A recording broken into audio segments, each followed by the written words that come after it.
Bienvenue sur cette vidéo qui vous présente le sujet, donc vous le voyez juste là, le sujet du contrôle pour le chapitre 2, la leçon numéro 1, donc les êtres vivants sur Terre, et nous avions commencé par l'étude de l'alimentation des êtres humains. Donc vous le voyez, ce sujet comprend 2 pages, c'est ce que l'on voit juste là à côté, et toujours pareil avec une partie leçon et une partie exercice. Donc zoomons un peu. Dans la partie leçon, vous avez donc, première chose, donner la définition de micro-organisme, vous avez de la chance, il n'y a qu'une définition. Citer les 2 critères selon lesquels les êtres humains doivent se nourrir pour être en bonne santé. Indiquer quelles sont les 3 utilités de la nourriture pour le corps humain, là aussi c'est écrit dans le cours. Et expliquer pourquoi on peut dire que certains micro-organismes sont utiles à l'être humain. Oui, utiles, ça veut dire qu'ils apportent quelque chose de positif. Et indiquer les différentes origines des aliments. Donc vous voyez qu'il y a 3 points parce qu'il y a 3 origines des aliments.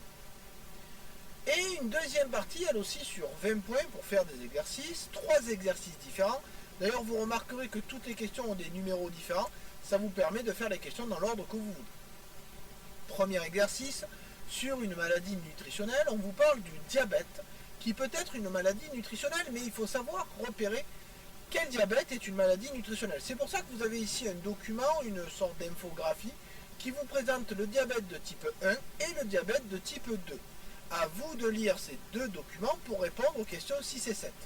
Donc à l'aide du document ci-dessus, expliquez en citant le document quel diabète est lié à la nourriture. Oui, n'oubliez pas que si vous ne justifiez pas votre réponse par rapport au document, je ne pourrai pas vous compter juste les réponses. Donc je vous fais un petit zoom sur les 2 documents. Donc voilà pour le diabète de type 1. Donc voilà, comme ça vous voyez bien les informations sur ce diabète-là. Et évidemment, pour le diabète de type 2, je passe juste à côté. Et vous avez les informations pour le diabète de type 2. Donc vous voyez toujours la même chose. Le nom de la maladie, qu'est-ce que c'est, c'est-à-dire qu'est-ce qui la provoque, et comment on peut la prendre en charge pour la soigner ou la guérir.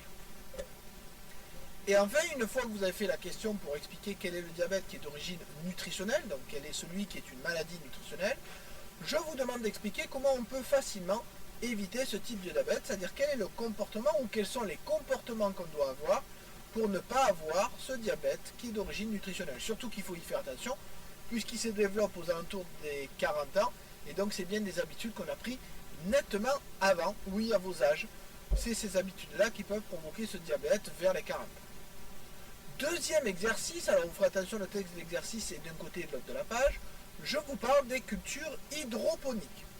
Donc il existe désormais une culture un peu particulière pour produire des tomates ou des fraises, notamment la culture hors sol ou pour cette culture, plus besoin de sol ou de terre, tout se passe dans un matériel inerte, minéral inerte qui ne fait rien, la laine de roche. On plante les végétaux que l'on désire produire dans cette laine de roche et on ajoute un circuit d'eau et de minéraux pour nourrir la plante, une sorte d'engrais. Mais pourquoi en arriver là? Les raisons sont multiples. Les cultures hydroponiques sont moins sensibles aux maladies. Les cultures hydroponiques produisent plus et plus longtemps parce qu'elles se font sous serre le plus souvent. Les cultures hydroponiques coûtent moins cher. Le ramassage est plus simple. Elles prennent moins de place, donc besoin d'un terrain plus petit et pas de désherbage. Mais tout est-il parfait? Non, parce que la culture hydroponique a 3 inconvénients. En premier, la pollution de l'eau engendrée par cette culture est importante.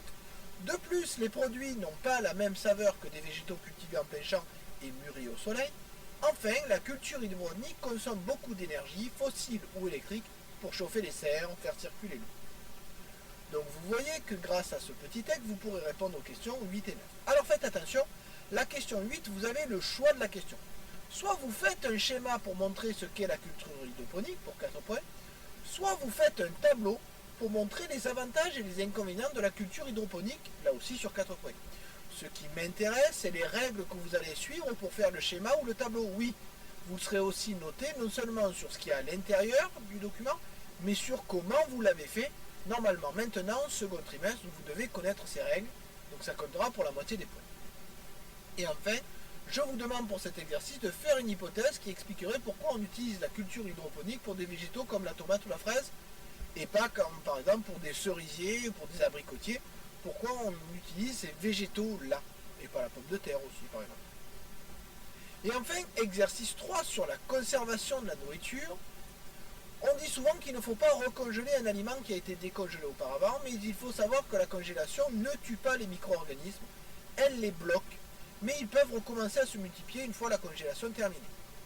C'est l'exemple qui est pris dans le graphique suivant, en partant du principe qu'il y a 10 bactéries au début et qu'elles se multiplient par 2 toutes les 20 minutes quand l'aliment est en train de décongeler. Oui, donc une fois que vous avez 20 bactéries, après elles se multiplient par 2, vous en avez 40. Hein, c'est pas plus 2, hein, c'est multiplié par 2. Toutes les bactéries vont se multiplier par 2. Vous avez ici le nombre de bactéries dans un aliment congelé, c'est un nombre théorique, bien évidemment. Et vous voyez qu'au cours du temps, ce nombre augmente fortement, puis qu'après, il y a un palier ici où il ne se passe rien, le nombre ne change pas, puis la multiplication reprend ici de plus belle. Et vous avez en dessous des périodes 1, 2, 3 et 4 qui correspondent à la légende qui sont ici. La période 1, l'aliment est mis à décongeler pendant 3 heures, et vous avez ce nombre de bactéries qui est multiplié, qui passe de 10 à 5120. L'aliment est mis à recongeler, sauf que pour se recongeler, il ne se fait pas instantanément. Là aussi, il lui faut 3 heures. On passe de 5000 bactéries à plus de 2 millions. Et même si elles sont nombreuses, ces bactéries, il ne va pas y avoir d'odeur parce que la congélation bloque ces odeurs. La période 3, ça y est, l'aliment est à nouveau recongelé, complètement. Et période 4, on met l'aliment à décongeler encore une fois, c'est-à-dire qu'on l'a décongelé, recongelé, qu'on le décongèle encore une fois.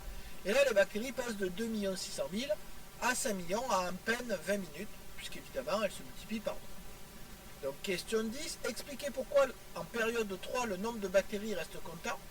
Donc, il faut bien, évidemment, justifier votre réponse. Ça ne me dit pas juste parce que ça ne change pas. Oui, je vois bien que ça ne change pas, puisque c'est constant. Je vous demande la raison qui fait qu'il n'y a pas de changement. Et enfin, question 11 sur 5 points, n'hésitez pas, on ne les voit pas, 5 points, voilà, n'hésitez pas à commencer par cette question, puisqu'elle rapporte pas mal de points, faire un paragraphe argumenté, c'est-à-dire plusieurs phrases organisées en sautant des lignes, en vous servant des données présentées au-dessus, du graphique et de la légende qui est en dessous, pour expliquer pourquoi il peut être dangereux de recongeler un produit déjà décongelé. Bien évidemment, vous le ferez sous forme de paragraphe, vous donnerez la justification et vous utiliserez le graphique et les chiffres qui sont donnés dans le descriptif pour justifier votre réponse. Toute réponse justifiée, non justifiée, ne sera pas comptabilisée. Oui, je veux une explication, je ne veux pas que vous me disiez parce que c'est mauvais pour la santé. Non, ça c'est pas une justification. Apportez les chiffres, donnez les raisons. J'espère que grâce à cette petite vidéo, vous pourrez réussir au mieux votre évaluation. Si vous avez des questions, n'hésitez pas à les poser sur Pronote avant le jour de l'évaluation, puisque bien évidemment, le jour même, je ne réponds pas aux questions. Donc, j'espère que vous pourrez travailler au mieux. Je vous dis au revoir et à bientôt.